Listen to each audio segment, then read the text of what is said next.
my Instagram so that I look pretty. Look pretty dumb. Hang on a second, I gotta plug you in. Sorry guys. This is how it goes sometimes. We just deal with what we got. The technology is overwhelmingly advanced. And I'm completely in control of the technology, as you can see. Thank you guys on Instagram. Now you can hear me. Now it sounds much better, doesn't it? Thank you for joining me. I'm Aristotle Full Throttle. Today we're talking about movies, like we do every day, just about. We talk about all kinds of things here on Aristotle Full Throttle. Namely movies. I like music. I'm a musician. I play music. I'm wearing a musician's shirt.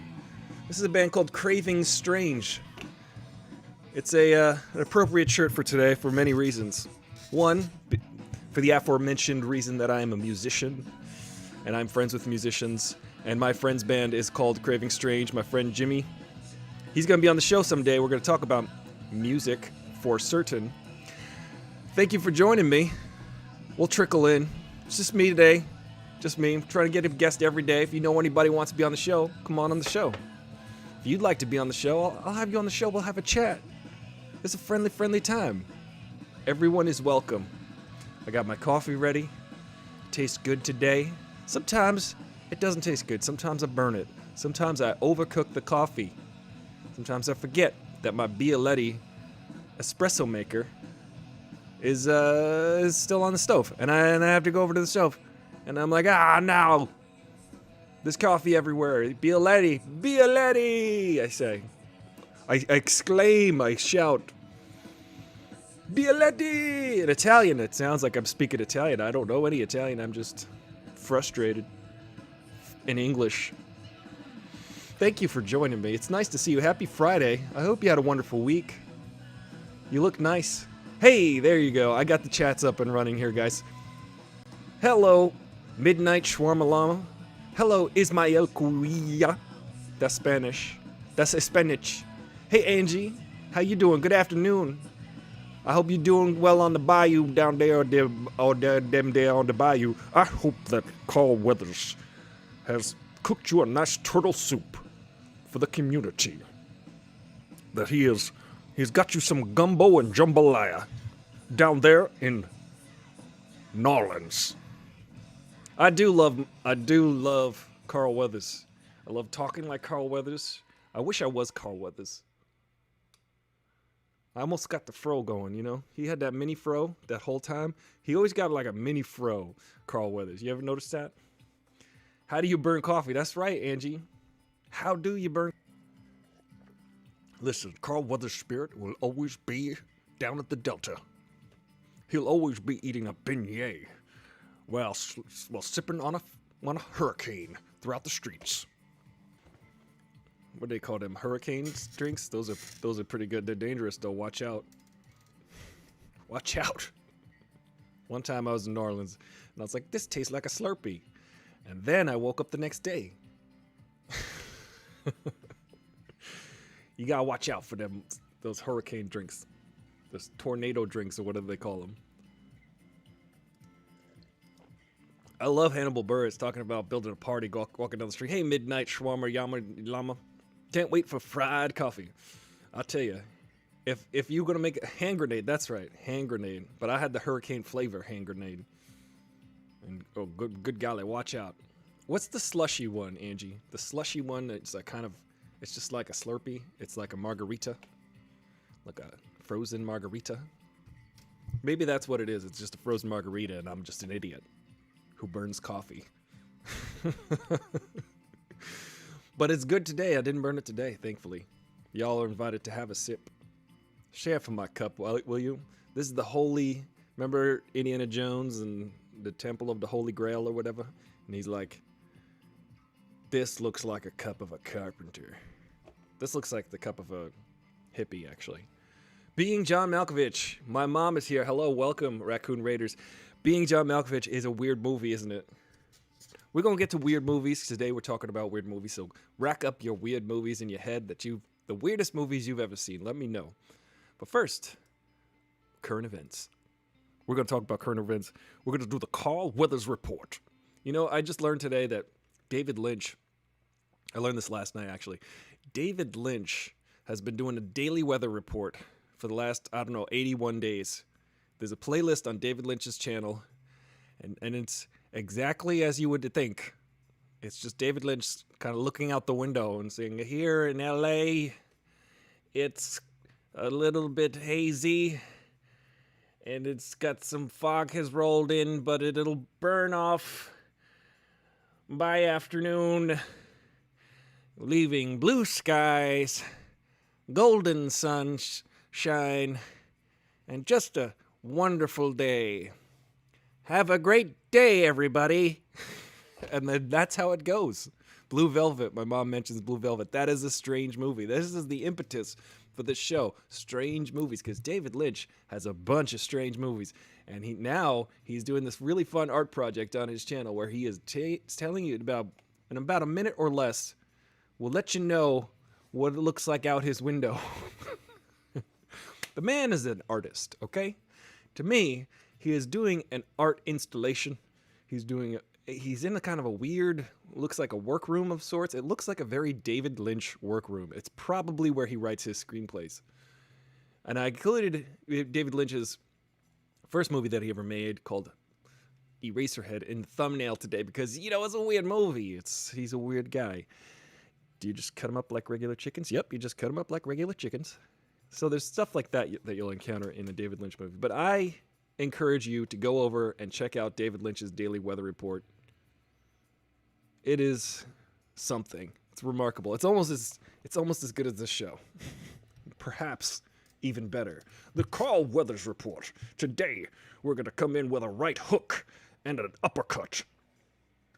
I think that's in your future. My prediction? Well, I have to borrow a line from my opponent. My buddy's opponent, Clubber Lang. My prediction? Pain. I'll tell you. I'm just saying I would like to be Carl Weathers in the next Carl Weathers report. In the next Carl Weathers movie. Cast me. I can be him. I just need to cut the mustache. Get some boxing gloves. And be like, you son of a... Do the handshake. Okay, what's trending? Let's see. Oh, look at that. It looks like Ellen is trending again. Should I talk about Ellen? This is the question. That is the question, isn't it? Let me catch these comments. The hurricane is correct. Yes. Ever see Save the Green Planet? I haven't seen it. David Lynch is an absolute mad lad. Indeed, he is, and I love him for it. Angie, you might have to come on the show and teach me the accent. Angie, if you'd like to be on the show, let me know. Because, you know, we're welcome. But I'd have to set you up for like a proper interview. We could do next week sometime. Thursday or Friday, I have available. I'm trying to get another guest, actually, who y'all would know. You all might actually know. I'm going to get another guest. This Sunday night, I'm going to be on my friend's show on Mediocre Films. Yes, you should come on the show, Angie. But we will set that up. We'll set that up for you so that you get a proper streaming situation. Sunday night at 5 o'clock on Mediocre Films on Twitch, I'm going to be on Greg Benson's show. We're going to be talking about... We're going to watch bad movies live. On Greg Benson's show, he has bad movies that he watches from time to time, and we are going to watch the bad movie. I think it's a bad movie. Beastmaster 2. I've never seen Beastmaster 2. I've only seen Beastmaster. Yes, Beastmaster 2. I don't know how many Beastmasters there are in the franchise, but I remember seeing the preview for Beastmaster 2 when I was a youngin' sitting in the movie theater going, they're going to make another one? Ferrets. Ellen is the #1 trend right now. Apparently there's misconduct on set. Ooh. Black is King. Ooh, we got a new Beyonce album. Beyonce releases highly anticipated visual album Black is King. That's the #1 trend right now. Of course it is. And it looks like Blue Velvet is in it. I mean, Blue Iris. Blue Ivy, I mean. Blue Ivy, that's it. Wow, there's like dancing going on in this video. Let me describe to you Beyonce how she works. Okay, there's dancing and there's singing and she's fierce. Let me tell you something. She looks fierce right now. Oh my God. There goes Sasha Fierce. If only you could see this right now. It's something to behold. There she go. Oh, that's cool. The colors, it's very palatable. It's amazing. That's Beyonce. She gonna surprise you. I like how Beyonce got surprise albums. She gets like surprise hit albums. She's like, oh yeah, last night I was sleeping and I dreamt up this, and there's like a freaking 17 song album. I don't understand how she does that. Some kind of magical, mystical force. What do you think about that, guys? Dang, Beyonce. She got the albums. Beyonce's like, album. That's Beyonce. That's Beyonce for you. All right, number 2, Jim Jordan. Did you guys see Jim Jordan trying to interrogate Dr. Fauci today? Jim Jordan, I say, is the Michael Jordan of douchebags. Because check this out. Jim Jordan was like, hey, Dr. Fauci, do you think we should stop the protests? And Dr. Fauci's like, that's policy? That's like what you do? I'm a doctor. I could tell you how this disease spreads.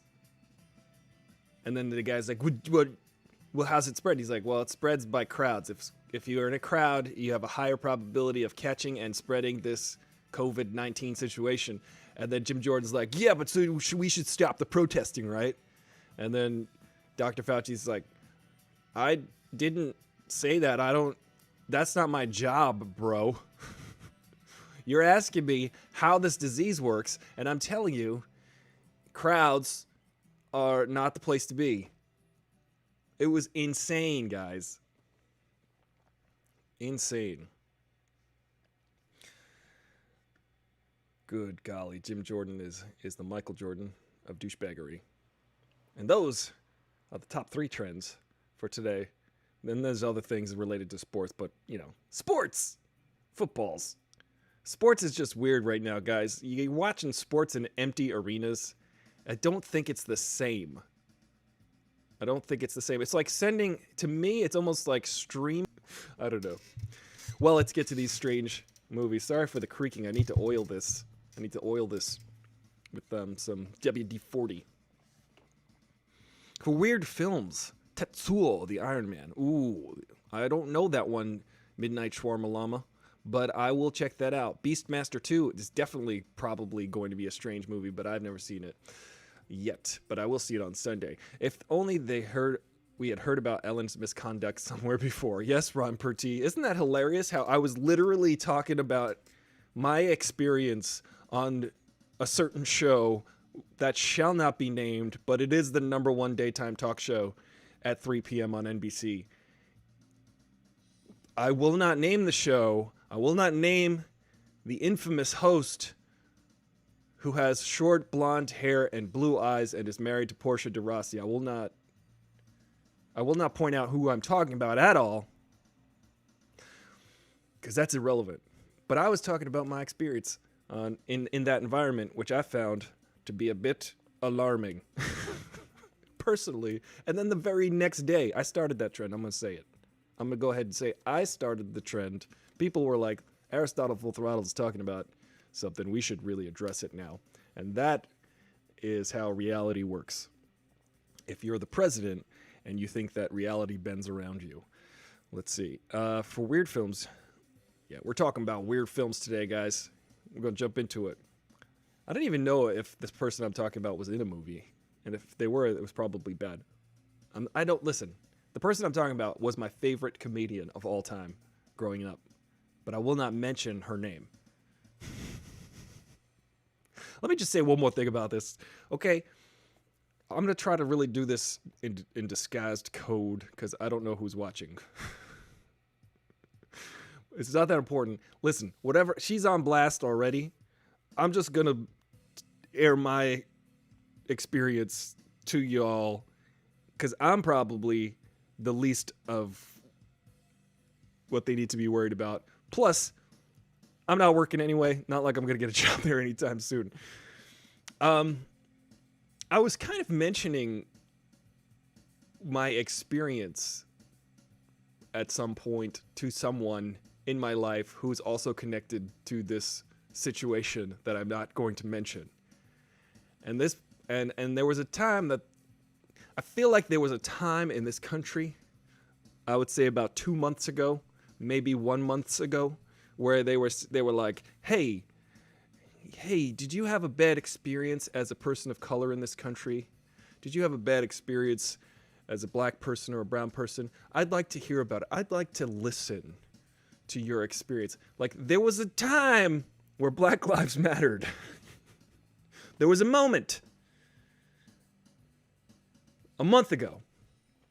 And the same people who were like, hey, I'd like to hear about your experience that you felt that it was alarming and very beyond inappropriate, just alarming and exploitative.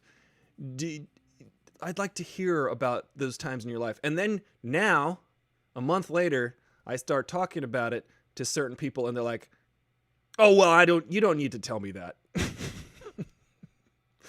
They're like, oh, well, no, there's reasons for it. So the same people, I'm just saying, I'm illustrating the same people a month ago who wanted to listen, who like, hey man, let me listen to you, are like, no, that didn't happen to you. It's kind of like a receding back into the old habits, the old ways. So we guys, all of us, we guys and girls and people of all different genders, we all gotta be like diligent and vigilant about this. And if Ellen, I didn't say that Ellen. My aunt is named Ellen. I didn't mention Ellen. I'm not talking about her. My aunt, she's blonde-haired, named Ellen. Anyway, did you have bad times? Yeah, Robert T. So I just wanted to air that on the show because I thought that was hilarious that there was a time where Black Lives mattered, and that was about a month ago. Now we're just getting back to, back to business. Yes, gaslighting, Mom. Yes, that's literally what it is. It's like, I'd like to hear what happened to you. Oh, you would? Well, this happened to me. No, that didn't happen to you. Wait a minute. Wait just a damn minute. Hey, Ma, I'll tell you about that later. I'll tell you the parties involved. It's I don't want to get into it here. Weird movies. Eva, welcome. Eva. Weird movies. So we're talking about just weird movies. Being John Malkovich. That is a weird movie, guys. I like that movie a lot. I loved it. It is by Spike Jonze. And Spike Jonze, I was going to put another Spike Jonze movie on the thumbnail, Her, which was really fun. That was the one with Joaquin Phoenix where he falls in love with the operating system on his phone. It's just really great. Malkovich. When that came out, I remember it was just so meta and bizarre, and Andy Kaufman obviously wrote that movie. Andy Kaufman wrote Adaptation after that, which is so genius. Andy Kaufman wrote Adaptation. The thing I like about Adaptation is that Adaptation is an adaptation of a book about a specific orchid that adapts to its environment, and the character in the movie is adapting the book Adaptation about the adaptation of an orchid. And then the movie itself is an adaptation. It's freaking cool of that. And because it's an adaptation, Charlie Kaufman And I said Andy Kaufman a bunch of times. It's not Andy Kaufman. Charlie Kaufman. Yes, that's right. Ron Perty, thank you for correcting me. It clicked in my head, and then I saw your thing popped up. Andy Kaufman was a genius comedian. Charlie Kaufman wrote adaptation. Charlie Kaufman is in the movie depicted by none other than the Cage Master, Nicolas Cage. And it was pretty great that that Nicolas Cage gets to play both Charlie Kaufman and Charlie Kaufman's twin brother. And then the movie splits. The movie splits into like the Hollywood adaptation of adaptation halfway through. So it becomes, the movie is very, very meta. And I think that Charlie Kaufman just keeps continuing down that meta road on everything that he does. Yeah, Midnight Shawarma, you can't cage the cage. He's uncaged. The cool thing is, what's up, Shy, on Instagram? Let me know how the sound is on Instagram. I am shouting into the microphone here and making sure that you can hear me. Hello, is this thing on? Charlie Kaufman is pretty incredible because he does so many meta movies, and then he did the movie Synecdoche, New York. If you saw the movie Synecdoche, New York, there's a place in New York actually called Schenectady. And there's a term called Synecdoche. And Synecdoche is a term... Cool. Synecdoche is a term that means when you name the part of something, but that's also the name of the whole. For instance, let me see if I could figure it. Like if you eat an orange slice, you're still eating an orange, but you're not eating the whole orange. You're eating a piece of the orange. Like I'm eating an orange, but it's a piece of it. Like this is still Aristotle. My hand is Aristotle, but also this. It means that you name the part of the whole. Let's look at the word so I could describe it better. Synecdoche. Such a cool term. And we do it all the time. A figure of speech in which a part is made to represent the whole, or vice versa. Cleveland won by 6 runs. So when you say Cleveland won, you didn't mean the whole city, Cleveland. You meant the baseball team. Synecdoche. So in Synecdoche, New York, I love that movie because, again, it's sort of autobiographical, and you've got Philip Seymour Hoffman walking through this world that he's trying to recreate, and he's trying to create a play or a performance piece. And in order to do it, he has to reconstruct his reality to the point where he literally has to reconstruct on a set. It's insane. He reconstructs every person in his life. He gets an actor to play every person in his life, including himself. And the actor that plays him, Philip Seymour Hoffman, the actor that plays him in the movie, is a fabulous actor. Very tall, intimidating, weird guy. I forget the guy's name, but he also was in Red Dragon years and years ago. Very tall guy. Ron Perty, Angie, if you guys remember. Tatiana, hey, what's up? If you guys remember the actor I'm talking about, he's a very tall, creepy actor. He was in Last Action Hero. He was in RoboCop 2. He played the bad guy. But that guy, I'll tell you.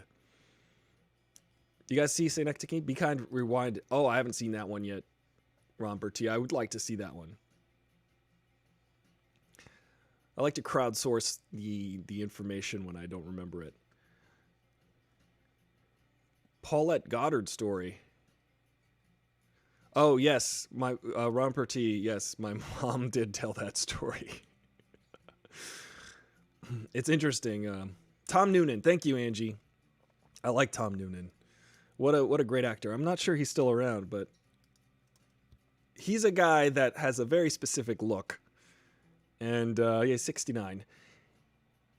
And yeah, that is who I was talking about. Tom Noonan. He's got a very specific look. He's very tall. See, he's 6'5", and I have an affinity, and I have a what's the word I'm looking for? Like a kinship. I feel a kinship with really tall actors because I worked in this industry a lot, and most actors are very tiny people, very small individuals. They're like about this big. Sometimes you got to zoom in on them because they're They usually build a dollhouse in which they perform.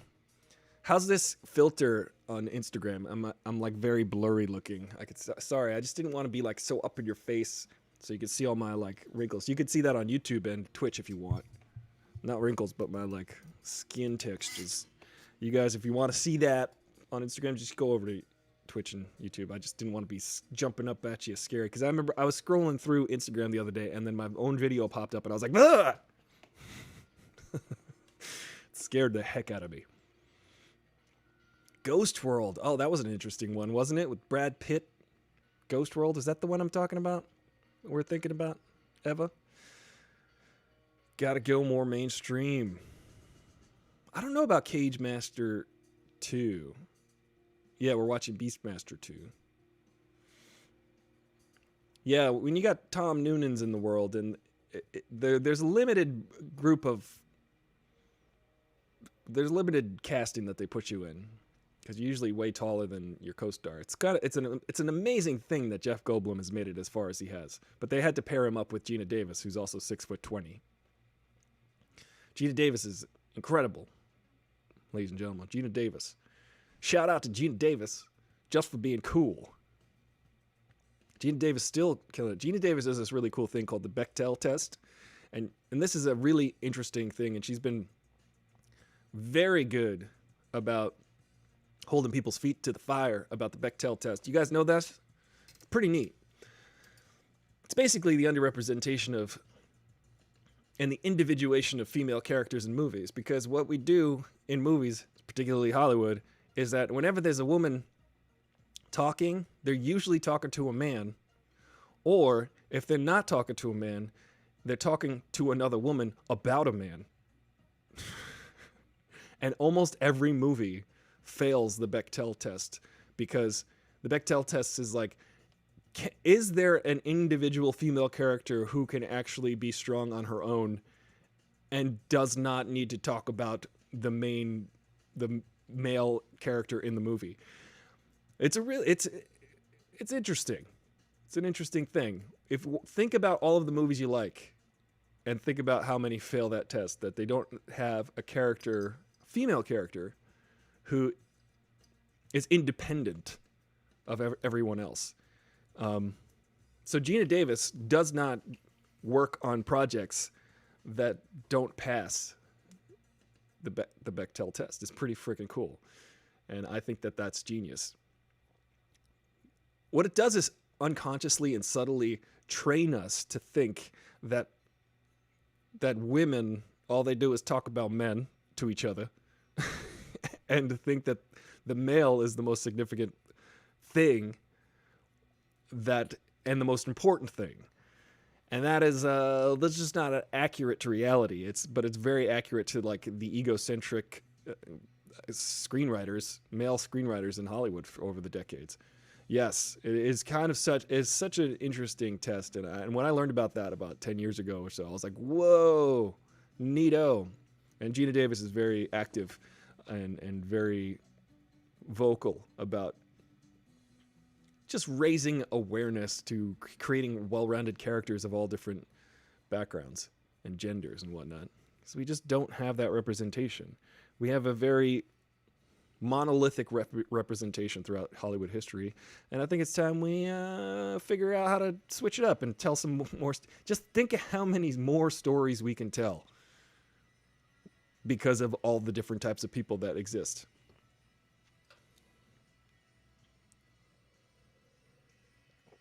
Shai mentions that books are like that too, sometimes even when the main character is female. Yeah, it's just like all of the inner thoughts of any female in lots of these movies and representations are like, just thinking about how, will he ever like me?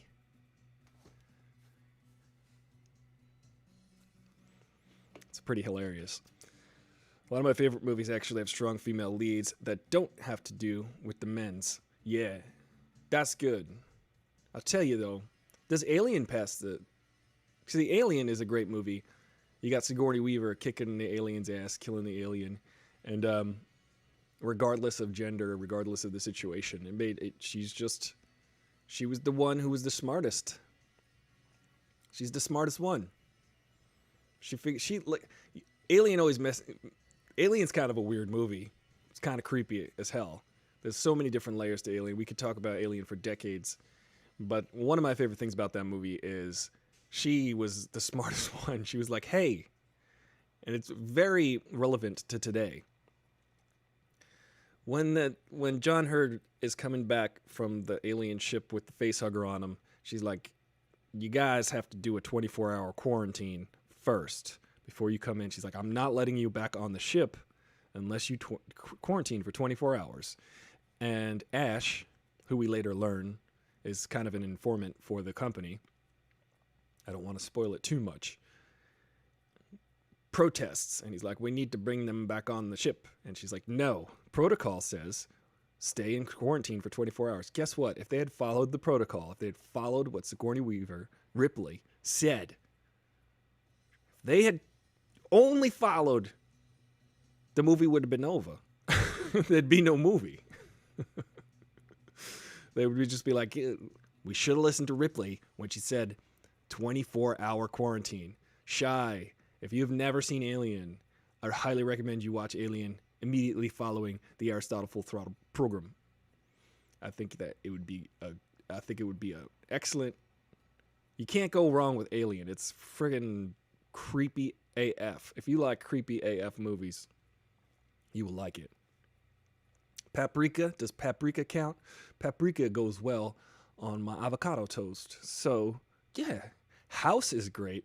Are you talking about the TV series Midnight Shawarma House, or are you talking about the movie House and House 2, The Second Story? Because I watched both of those movies, and those movies about a haunted house, and House 2, The Second Story is like a comedy horror, and it's very weird. It's got like an alien caterpillar in it. Shy, I highly recommend you watch Alien and you watch Aliens, just like Angie suggests. Those are the first two in those movies. But, you know, I'm going to say go into Alien 3 with some caution. I do like it, but then you watch that movie and then stop. Next time I have Malin back, we're going to talk. Yesterday we had Malin Khan on. We had a great lively discussion. Next time I have him back, we're going to talk about why he likes Alien Resurrection, because it's a bad movie. I'm calling you out, Malin. I'm calling you out for that discussion. You need to defend your position on Alien Resurrection, because I think it's garbage. But he has a special place in his heart for it, and I'm gonna just take that special place right out. And produced by Nobuhiko Obayashi. I don't know why. You ever notice when people try to like add an accent to a language they don't even speak? I just did that. I'm totally guilty of that. That is such a dumb thing. When like people don't speak the language and then they try to apply an accent to it, like, oh, it was directed and produced by Nobuhiko Obayashi. Like, I don't fucking speak Japanese. I speak a little Japanese. Like, Shinjuku tori wa doku desu ka? I could speak a little Japanese. No hingo ga wakarimasu ka? I could say some things in Japanese, but I can't sit there and apply a Spanish accent to this Japanese name like I just did, which was dumb. That was dumb. Good golly, guys. You guys are great. Thank you for watching the show every day, hanging out with us. I love your contributions. And hit me up on Discord. We'll have you on next week. I want to get my buddy. It's a surprise. I can't tell you who this person's going to be, but you all going to know him. So I want to see. I'm gonna ask him to come on next week. We talk about some of this fun stuff. People do that to your middle name, Ange. What's your middle name? Is it Nobuhiko? Angie Nobuhiko Obayashi, New Orleans. Hey, Klingon 007. Whoa. What's up there? I'm waving at you. Here's looking at you, Klingon 007. And to you, I say, Much Tachba Tachbech. I can speak a little Klingon too, guys. You know, you can't really speak. You can't claim your nerddom if you don't speak any Klingon. I mean, come on. Chilling, having some coffee. Cheers. Having some coffee as well. Eternal Sunshine of the Spotless Mind. Great, excellent choice there. I think, was that Blue Velvet, Caddyshack, Being John Malkovich? These are all weird movies, aren't they? We're talking about weird movies today. We talk every day at noon. We're just hanging out. We're having a relaxed Friday. It's casual, no pants Friday. I hope nobody's wearing pants. I'm not wearing pants. I'm wearing shorts. Get your mind out the gutter. I don't think Eternal Sunshine is weird. It's not that weird. I would say it's whimsical, and it has some weirdness in it though. When Tom, there's another Tom in that. His eyes are upside down. Eternal Sunshine is a beautiful film. I agree. I haven't seen that movie yet. Says Klingon 007. Dark comedy. It's like a romantic. How would you describe Eternal Sunshine? It's fantastical romantic dramedy. I'd call it that. It's got a weird premise, but that's what Charlie Kaufman movies do. Eternal Sunshine of the Spotless Mind was written by Charlie Kaufman. Again, we have another Charlie Kaufman. Charlie Kaufman has cornered the market for weird movies. I'm pretty sure that was written by Charlie Kaufman. Let me just double check here. Yeah, Charlie Kaufman. You can you can guarantee that if you saw a strange movie between the year 2000 and 2007 or so, and it was really weird, it was written by Charlie Kaufman, because he has a method of making meta references and designing compelling, well, having really compelling characters walk through weird worlds, like John Malkovich's head. He sets up a weird premise. He's like, okay, well, if you go through this little door, my camera's off kilter today. If you go through this door, you'll end up in John Malkovich's head for about 15 minutes, and then you'll be ejected on the side of the New Jersey Turnpike. Go with that. The great thing about Being John Malkovich is they're all like, oh, classic American film star, John Malkovich? Yeah. You could be inside his head. Why not? Tom Wilkinson is the other Tom I was talking about from Eternal Sunshine of the Spotless Mind. Dead. Wait, what does he say? No. He's also in Batman, and I say this all the time. My friend, begged. Like a dog. Begged. Remember he played Falcone? That's the thing about Christopher Nolan films. He casts a lot of Brits in his movies. Lots of Brits playing Americans. Begged. Like a dog. So good. Klingon 007, I'm enjoying your participation. What do you put in your coffee? Let's say I have coffee. I put a little oat milk, dig this. I put some coconut oil in there. And lots of vodka. I'm kidding about the vodka, guys. Good golly. That's a joke. You still need to see Memento, Klingon 007. That's an oddly designed movie. It's a very cool movie. I think that the movie Tenet, the next Christopher Nolan movie, is going to really exploit Christopher Nolan's ability to change our perception about how films are made. Memento, the story moves forward, yet the film itself, the sequences, each sequence, which is a series of events that are cut together, little scenes. You know, there's a shot, then there's a scene, or a series of shots, then a scene, and then scenes make up a sequence. And each sequence is buffered by a little bit of a flashback sequence, a little bit of a flashback scene. But each 10 or 15 minute sequence subsequently in that movie takes place 10 or 15 minutes before the previous scene. So the next scene you're watching is immediately preceding the scene that you're watching now in chronology. But the story moves forward, and it's the coolest thing. It's one of the coolest things. I think, guys, get this. Nobody's seen Tenet yet. It's not out yet. It's supposedly coming out next month or this month. Tomorrow is next month. That movie, I guarantee you, is going to be weirdly constructed, just like Memento. I think this is my inkling, I think it's the word I'm looking for. I think Christopher Nolan has actually created a movie in Tenet that plays with the idea of palindromic things. So I think sequences unfold and then they refold backward. Kind of like Prince of Persia and the Sands of Time. I think Tenet will bring us a really interesting way of telling a story. And as we know from watching movies like Inception,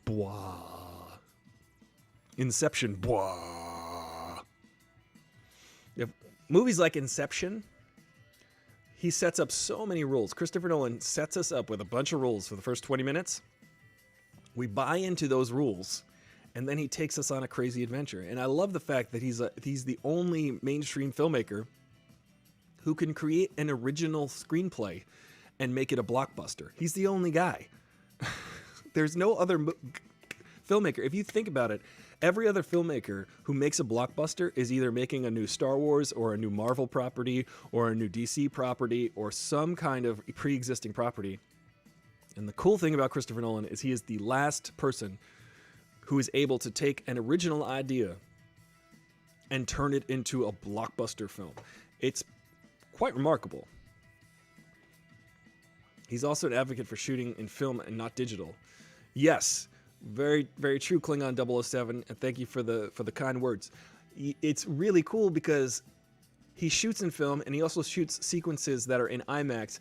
And I don't know if I'm going to be going to the movie theater during a pandemic, but I've seen every Christopher Nolan movie in the theater since Memento, and he really does shoot for that format. He shoots intending for it to be projected on a giant screen to watch his films. It's like he's very cognizant of that type of format. You still don't like what he did with Batman, Angie, but you're like the top DCEU fan that I know on these chats daily. So, do you like the Snyderverse versus the Nolanverse? Because I don't know. I like that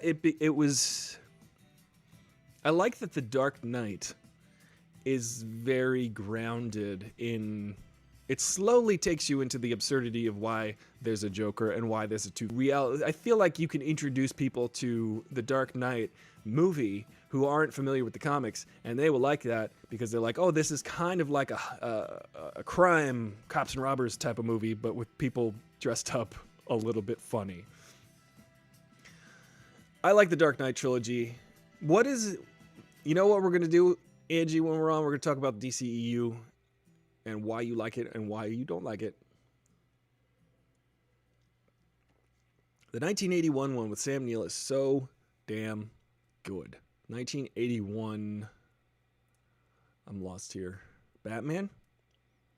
Mulholland Drive. Oh, yeah. That's another David Lynch. We were talking about David Lynch earlier, Eva. If you get the chance, you need to watch the David Lynch Daily Weather Reports. Right now, here in LA, it's clear skies, blue skies, some clouds. It's going to be 81 degrees Fahrenheit and clear for the rest of the day. Blue skies and golden sunshine. Have a great day, everyone. It's the greatest thing, guys. You guys have to watch David Lynch's Daily Weather Report. I wanted to do this. Before I knew about this, I wanted to do, the breathing. It's the breathing. Got to do clear skies. I wanted to do the Carl Weathers Report, but apparently David Lynch has beat me to it. If I do the Carl Weathers Report, it's always going to end with him doing like a muscle man handshake with like somebody. This is the Carl Weathers Report. I see a right hook in your future. I don't think that you could beat him.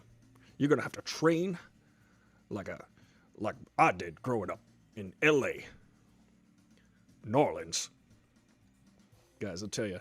Dr. Fauci today, though. Did you guys see Dr. Fauci fighting back? I don't understand what you're saying, Jim Jordan. You sound like a moron. Jim Jordan, do you need a Fauci ouchie? I'm going to smack you. Jim Jordan is like, don't you think that they should stop the protests because of the crowds? Well, listen, I don't know what you're getting at. You sound like a moron to me. I'm just telling you to avoid crowds. That's all I can tell you as a health expert and an infectious disease expert. I can tell you that crowds are avoidable.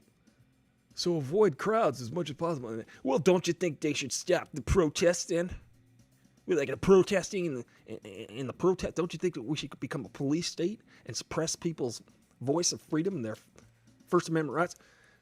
Listen, I'm not gonna come up with an opinion on that right now because sounds like you fell on your head at some point in your life. It sounds like you're off your rocker. I don't know. Doc, I'm a doctor. I have an intergalactic degree in midichlorian science. All right, I understand how this is. I have the most midichlorians out of anybody, and what I'm telling you is to, don't be an idiot. Yeah, Jim would just not stop. He needs to retire. Fauci is so smart. Yeah, Fauci was smart. Fauci handled it. Fauci's just like, listen, guy, I'm gonna listen. I'm 4'3", but I will put you in a headlock until you pass out, fall asleep, and stop bothering everybody. All right? What I can tell you, but if I do that, I'm gonna wear gloves, a mask, and I'm gonna wash my hands afterward. You idiot. So I don't know. Don't you think that the protesting is bad? Jim Jordan, man, what a doofus, right? I don't have an opinion on what you decide to do with this information. I am a scientist. I will give you the information and advise how not to spread a disease. You can come up with your way of wanting to suppress people's freedom of speech. Y'all can F off with that. Yeah. Idiots. The funniest thing about Jim Jordan, guys, funniest thing, besides him being the Michael Jordan of douchebags, is that he is like, Dr. Fauci is so confused at this point because Dr. Fauci's like, wait. So you want to say that, he's like, you want to suppress protests. Like, isn't a protest by definition a disobedience? A demonstration of civil disobedience? So you want to shut down? It doesn't make any sense. You want to create rules for people who are deliberately breaking the rules, or not even breaking the rules, they're just expressing their freedom of speech in the streets and the right to assembly. Guys, it's in the Constitution. What do you want to change that, you idiot? Yeah, I don't know.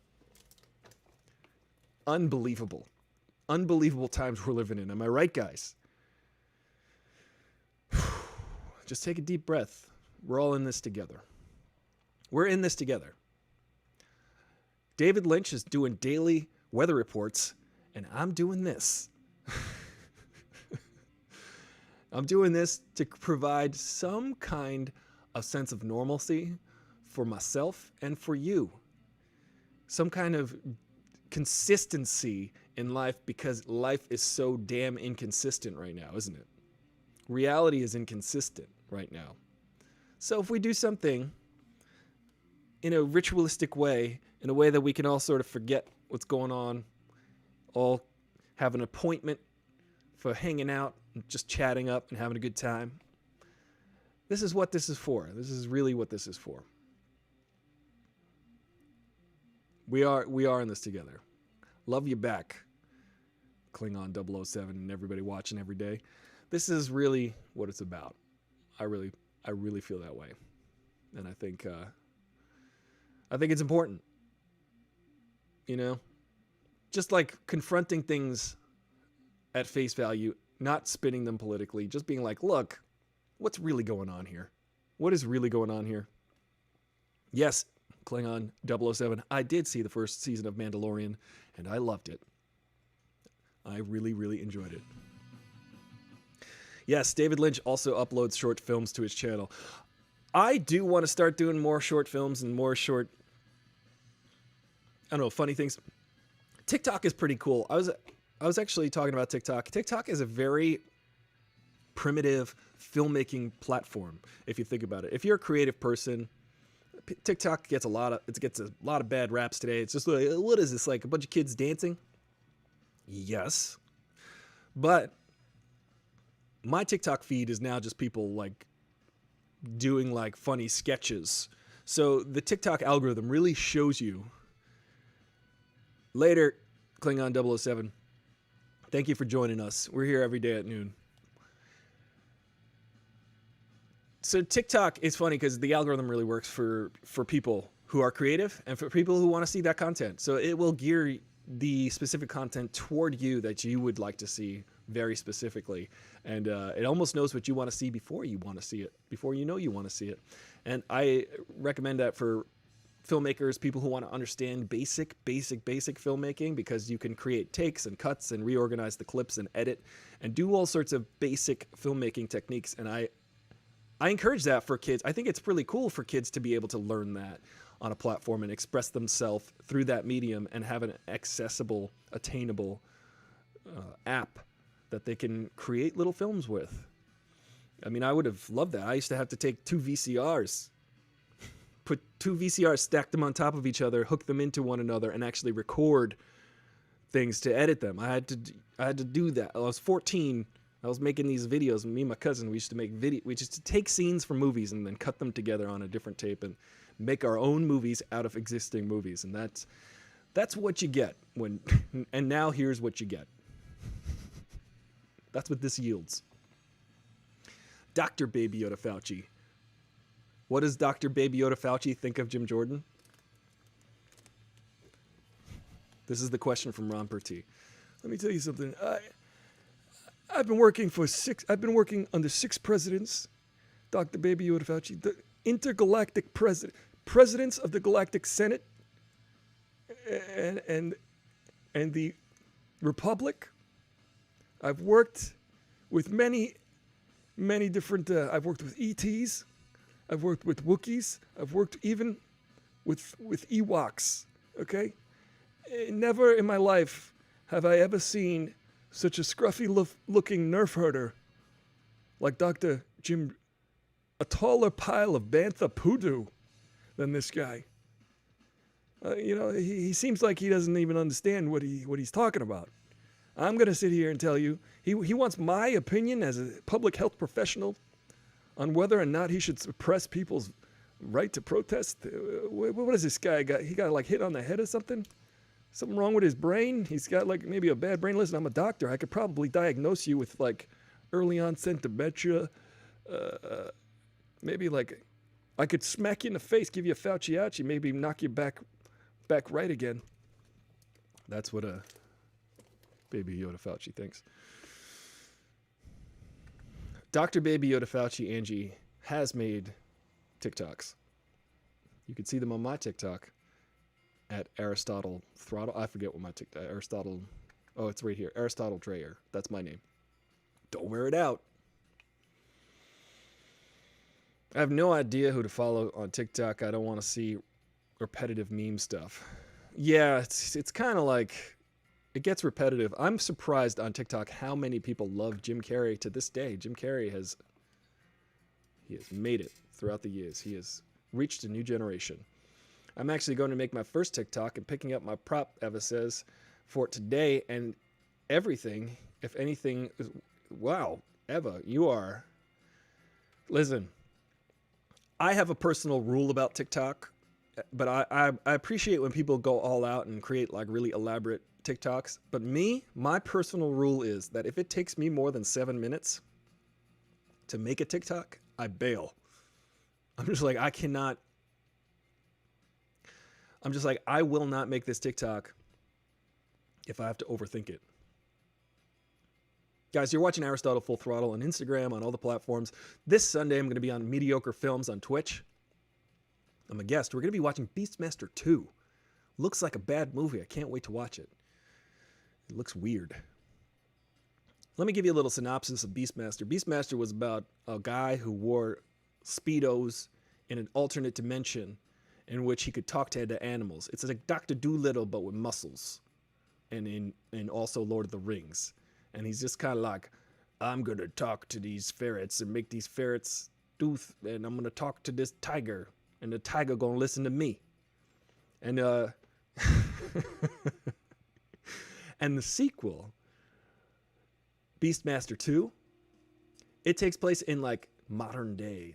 So apparently Beastmaster goes through time in a portal and somehow gets ejected from his water, out of water. His fishness gets ejected. He becomes a fish out of water.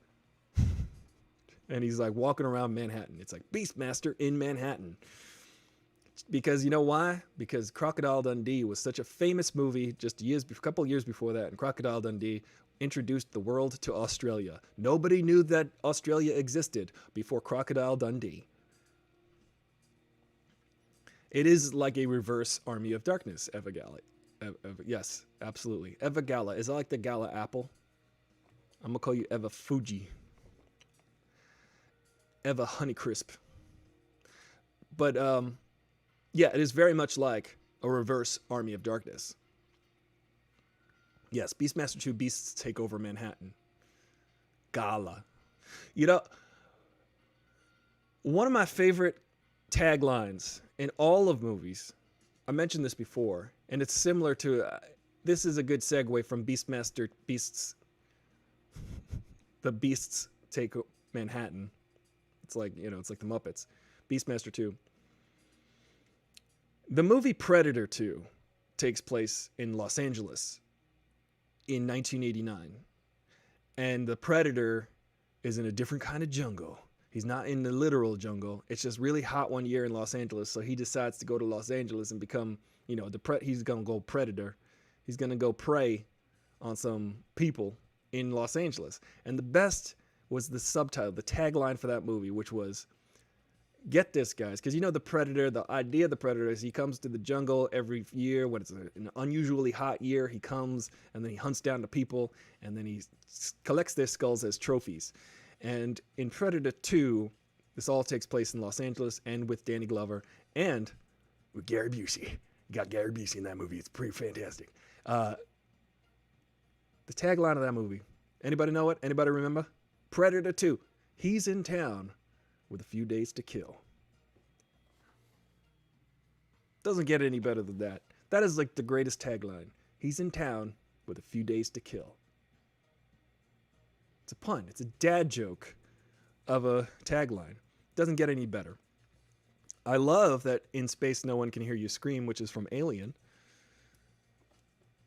Best taglines. Ooh, that's a good subject. We'll talk about that on Monday. Best movie taglines. Like, yes, see, we're off and running already with this. Midnight Shwarmalama brings up, better than Electric Boogaloo? Yes, because it was Predator 2, Electric Boogaloo. They have politicized Boogaloo, which is very sad. No, my English sucks, and it's not... Your English is pretty good so far from what I can read. It isn't that one of the best taglines. He's in town with a few days to kill, because he's gonna kill people. Because he's gonna be Predator. Remember in Predator 2 where they're like, he's like, Gary Busey's like, he sees an infrared. We gotta hide our heat signatures. He sees infrared. And then the Predator's like looking in infrared and he can't really see. And then he just goes, oh wait, let me just try like every other vision I have. And he like, then he can see them again. Bye guys on Instagram. Have a great weekend on Instagram. Oh, poor connection. I don't like you, Instagram, for failing me at the very last 3 seconds every time. Instagram fails me. It's okay. I think it's funny. Like, I think Gary Busey is hilarious. He's got that, I don't know, he literally did hit his head, so we cannot fault him for his delusions. He's got an interesting, he's got a funny brain. You know what his brain stands for? It stands for bright, right, inside, Against inside, never. I can't even. I can't even. It's funny. I have the Citizen app, guys. Do you have Citizen app for your phones? The Citizen app updates you with the crime in your local area, or not just the crime, just reports, police reports, and it'll have real-time video footage. It's a really great way to patrol your own neighborhood communally. Download the Citizen app. Get rid of the police and download the Citizen app, because citizens can look after one another in a better way instead of having authorities walk through the streets and throw you in vans and shit like that. You know, we're after 1 hour, so my gloves are off. But sometimes it's funny because the Citizen app will pop up a notification on my phone and it'll be like, trash fire in LA. And I'm like, yeah, tell me about it. Ain't that the truth? I'll often get trash fire, Los Angeles. I'm like, yep. I'll tell you. You ain't got to tell me twice. Guys, this is it's a wonderful show today. Talking about strange, odd, weird movies. So many weird movies. You guys ever see Dark City? Did you ever see the Phantasm movies? Those are pretty scary and dark and weird. Gummo is on this list. Darn it, Darko. That's kind of weird, I guess. I didn't totally think it was totally weird, but I thought it was pretty good. Time Bandits is on this list. Oh my god, I freaked out when I watched Time Bandits. Brazil. Any Terry Gilliam movie is actually weird. Oh, the best weird movie I saw recently was Sorry to Bother You. If you saw Sorry to Bother You, y'all know what I'm talking about. Funny and weird and very funny. Yeah, Gummo's bizarre. Gala. Time Bandits. I'm still disturbed, Midnight Shawarma Gummo. I'm still disturbed by Time Bandits. You know why? Because at the end of that movie, I'm not going to spoil it, there's an event that freaks out any kid. You'd get freaked out if you were a kid if you saw what happened at the end of that movie, and I never recovered. I never recovered from that movie. Time Bandits. Time Bandits being the first in the spiritual trilogy created by Terry Gilliam. Time Bandits, Brazil, and The Adventures of Baron Munchausen. All very weird films. And Darren Aronofsky loves to make a weird movie. You guys remember The Fountain? Did you watch The Fountain? I'll describe The Fountain as this. People didn't like it at all. They did say, well, like, I don't like this because it's not literal. And I'm like, that's why I like it. And there's a lot of times where we go, I don't like a thing because of this reason. And that's the very reason why other people do like the thing. So guess what? That's just going to be what you like and what someone else doesn't like. And I can't get any more vague than that, so I won't. Or will I? Maybe.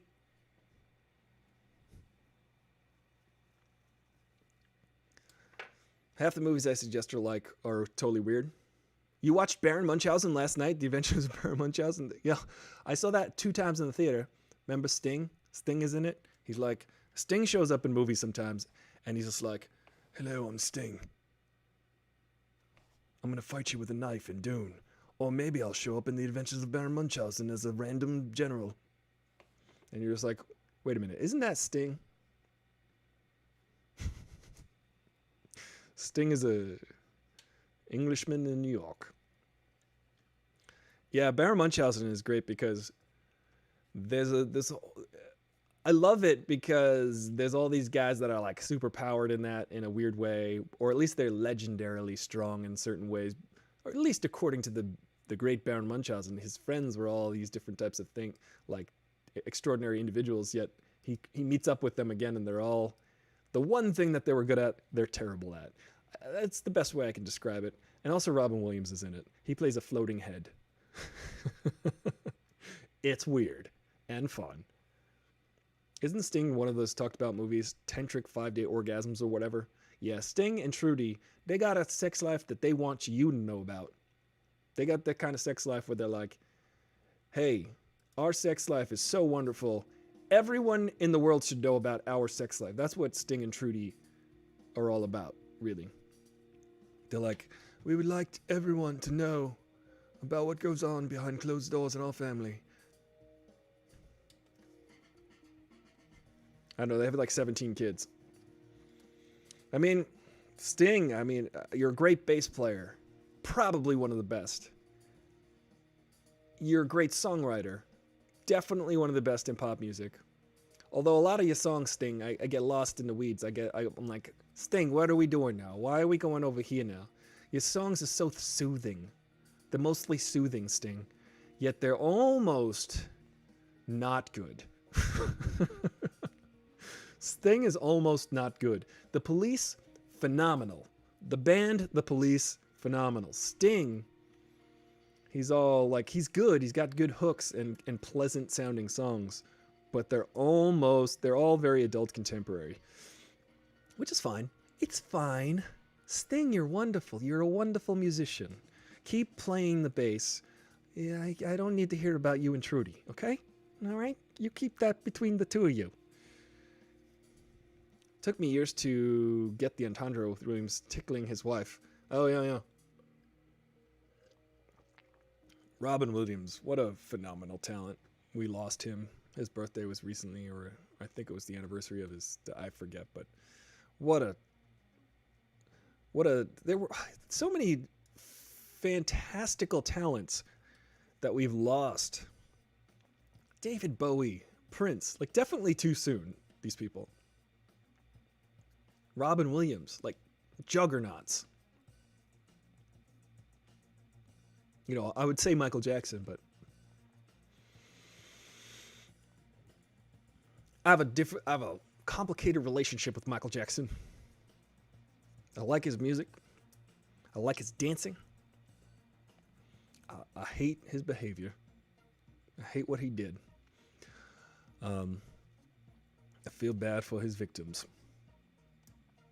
But the moonwalk, though. All right. I'm just saying, Michael Jackson's Moonwalker was one of the coolest films I ever saw when I was a kid. It made no sense. It was incredibly disjointed. Talk about weird movies. Very cool movie. He's like in the movie, Michael Jackson's Moonwalker. He's got friends who are kids, and he's like 42 years old in that movie. And these little kids, he's like hanging out with little kids. You're just like, fine. I'm gonna go with this. If I was a kid, and Michael Jackson being the hero that he was to me as a kid, yeah, I'd go hang out with Michael Jackson. Who wouldn't, right? But that was part of his plan. That was all part of his plan. His little predatory plan. Anyway, in the movie, Michael Jackson's Moonwalker, he's hanging out with these kids, and then one gets captured. Katie gets captured, right? The little girl in the movie is named Katie, and then he goes to rescue her, which is bizarre because he dresses up like a film noir 20s. He's got a Tommy gun, and then they do the whole Smooth Criminal music video is inside the movie. The last 20 minutes of the movie is the Smooth Criminal music video, and you're watching the thing, and he's singing, "Annie, are you okay? Annie, is you okay? Is you okay, Annie?" And it's like, wait a minute, who's Annie? I thought it was Katie. I thought we was looking for Katie. How I'm confused. This movie's weird. And then Michael Jackson turns into a rocket ship.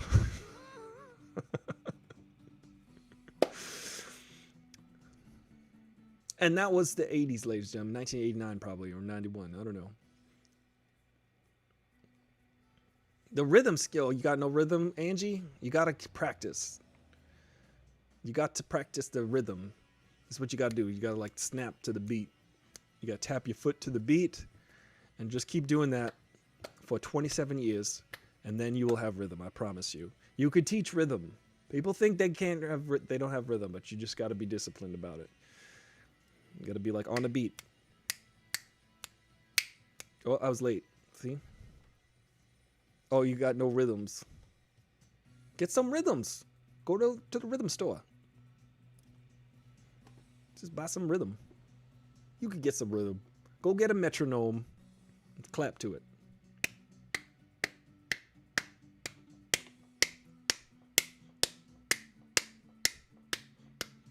Steady beats.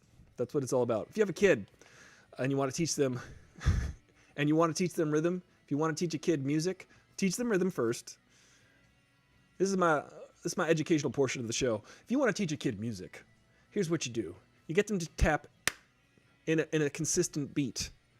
So if they can start to clap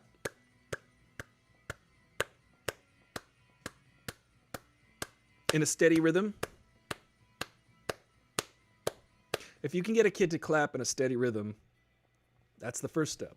The second step is if you sing them a song like Mary Had a Little Lamb or Twinkle Twinkle Little Star, Twinkle Twinkle Little Star. If you sing that song, sing it in the same exact key every time. Twinkle Twinkle, because then to the kid, they'll associate that key and they'll know it's distinct.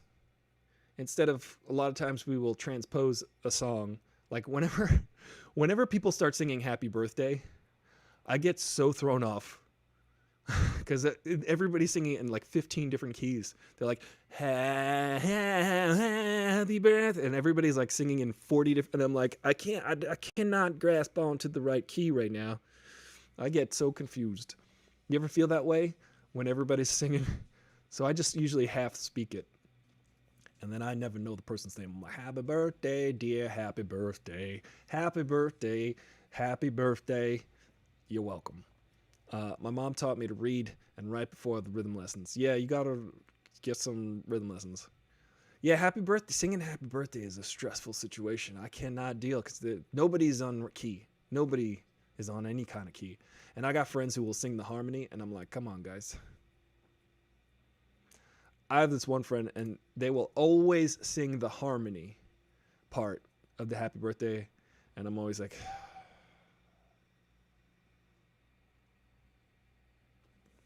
and then I'd fall on the floor and have to be revived, but usually with a piece of cake in front of my nose. I'm like, oh, cake, thank you for waking me up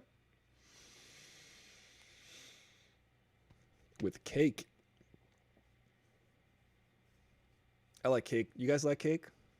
It's been a while since I've had a cake. My birthday's in January. You guys have any cakes coming up? You have any cake in your future? Tell me about the cake that you last ate. What's the last cake you ate?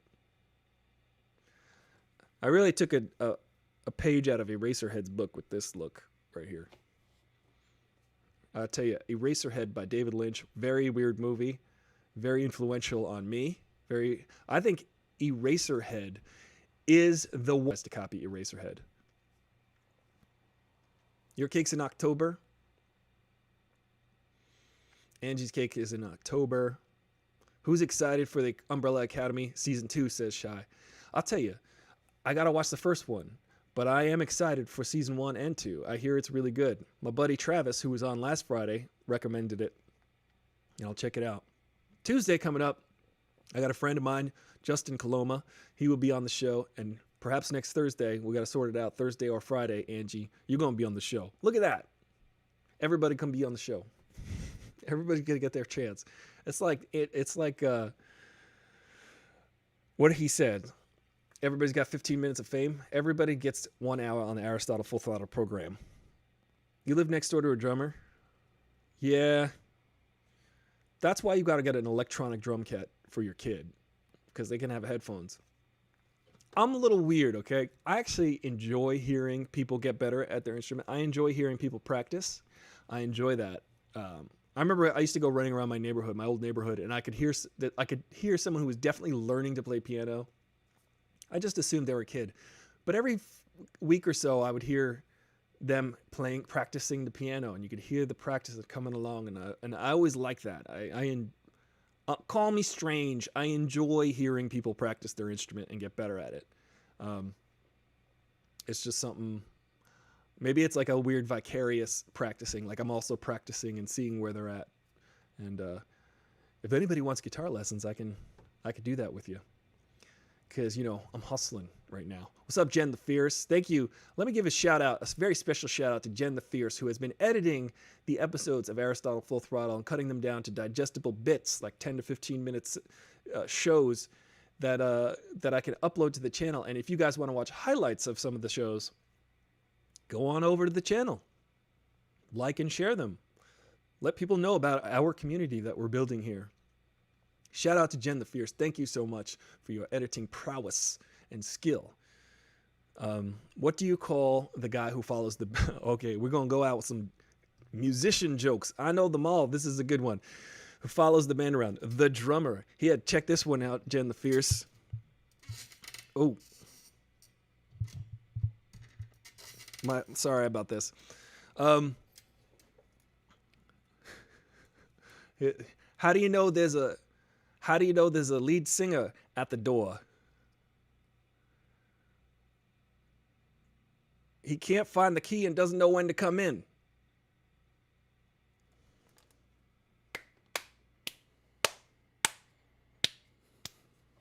Pretty good. Here's another one. I know them all.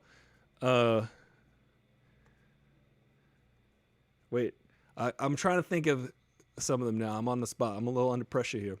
I will think of another one. I know. I'm going to leave you guys with my favorite bass player joke but I want to think of this other one first and say it right. How's it go? We'd have some like thinking music right now.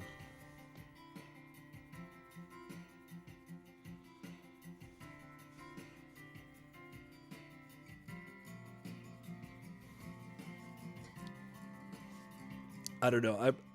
I do have my favorite joke that I'll leave you with this. Let's see. There's so many good musician jokes. I'm going to Google this one joke that I know, and I just want to make sure I'm going to say it right because it's real funny. It's real funny. It's just so funny.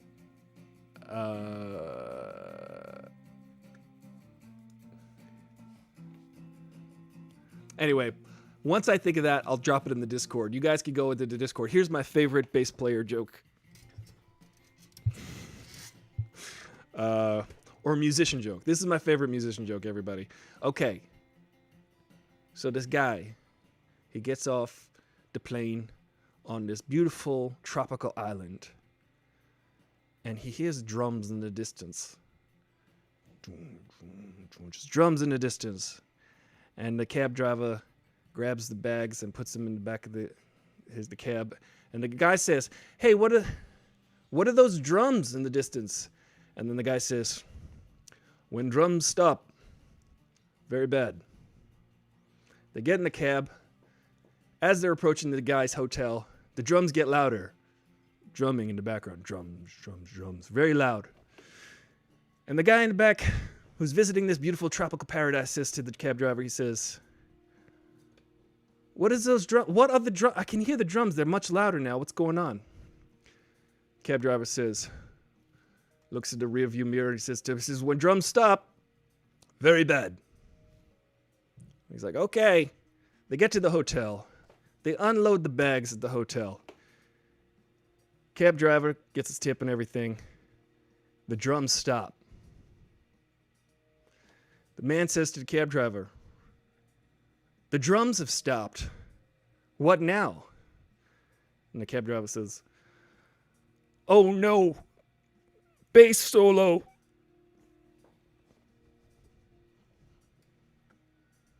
It's my favorite joke.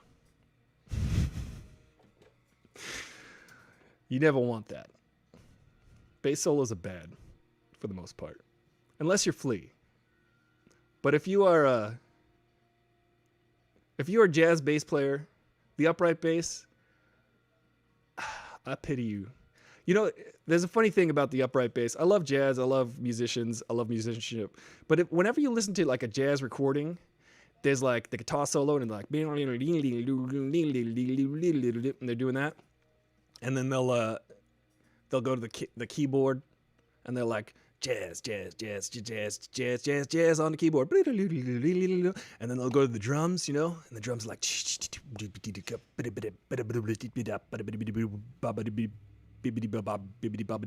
and then like the drums are cool, right? Everything sounds beautiful. And then they go to the acoustic bass, the upright bass, and it just goes like, you can barely freaking hear it. It's always like this 16 bars of just quiet in every jazz trio or whatever, in every jazz group. There's just a 16. There's just this like section where the bass is like,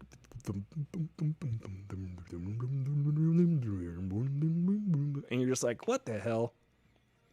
The bass, upright bass, it doesn't really, I can't really hear it. As a bass player, I got a chip on my shoulder because a lot of times people say, I'll tell people I play the bass, right? And then they say, oh, the bass, that's usually the instrument I can't hear.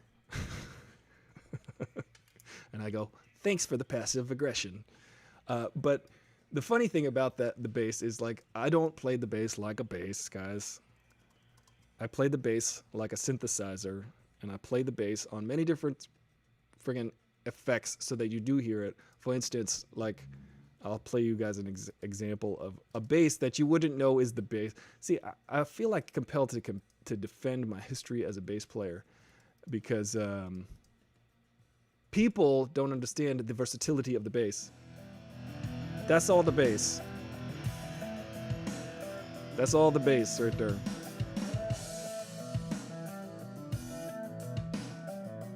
That's all the bass. And then there's... See, people don't have an imagination. I'm still selling this. I'm like, you guys gotta listen to this bass. Where is it? I made fun of the bass, but it's so easy to make fun of. I don't know where it is. Like the fish. Here we go. This is also a bass.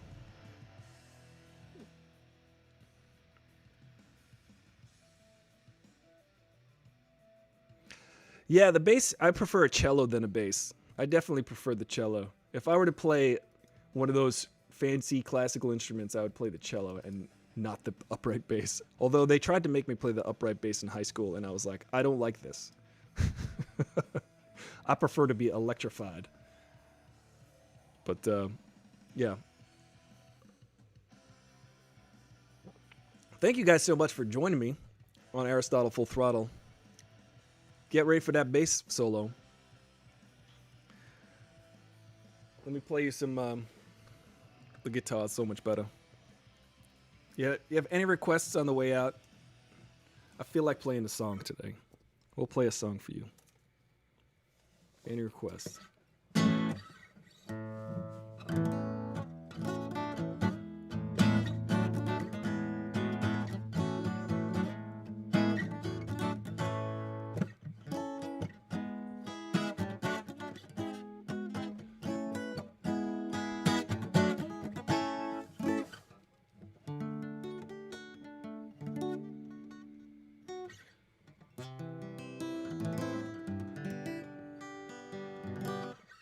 That's a beautiful G chord.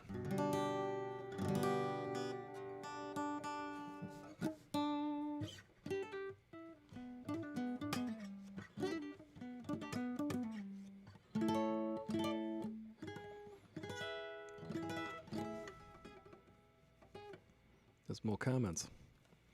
Little Wing? Yeah, okay. We'll play some Little Wing.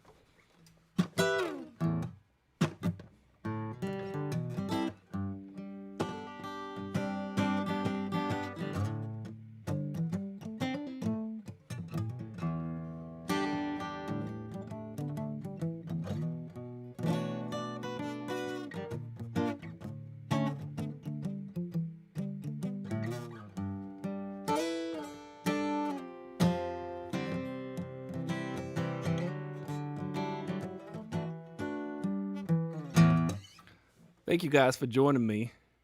That was a little bit of Jimi Hendrix for y'all out there. Thank you for the request.